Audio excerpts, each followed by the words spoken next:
தாவேக்கு நிர்வாகி கூட இந்த மாதிரி லஞ்சம் வாங்கியிருக்காங்கன்னு வீடியோ வந்திருக்கு. உடனே அவரை வந்து சஸ்பெண்ட் பண்ணிட்டாங்க. நான் ஏற்கனவே ஜெயலலிதா ஸ்டைலில் இவர் செயல்படுகிறார் என்று சொன்னேன்ல. கட்சி விட்டு நீக்கிறதோட நிறுத்தாமல் அரெஸ்ட் பண்ணிட்டாங்களா? நீக்கினதே எனக்கு அதிசயமாக இருந்துச்சு. திமுக நடக்குமா பாது? வாய்ப்பே இல்லை சார். கோயில் உள்ள நுழைஞ்சிட்டான ஒரு சின்ன பையனை ஜாதி பேர் சொல்லி ஒருத்தன் திட்டினானே, ஒரு பஞ்சாயத்து தலைவன், ஞாபகம் இருக்கா? அவனை சஸ்பெண்ட் பண்ணிவிட்டு 6 மாதத்தில் சேர்த்துக்கிட்டாங்கம்மா திருப்பி. ஸோ இந்த வீராசாமி நல்லா உருட்டினாயா? கேமரா வச்சு எடுத்து ரெக்கார்ட் பண்ணிட்டு இருக்கான்ற தெரியாமல் வாங்க வாங்க வாங்க எல்லாத்தையும் பேசிட்டு முடிச்சுட்டு நான் கைமாத்தாக கடன் வாங்கியிருந்தேன் அப்படின்னு உருட்டினாங்க. அண்டு கட்சிகள் அடிப்படை உறுப்பினர் பதவியிலேருந்து தூக்கிட்டாங்க.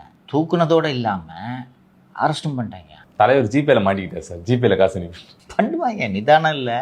ஸோ இது தாவேகவின் அமைச்சர்கள், எம்எல்ஏக்கள், மாவட்ட செயலாளர்கள், குறிப்பாக வழக்கறிஞர் அணி நிர்வாகிகள், இவர்கள் அத்தனை பேருக்கும் இது பொருந்தும்.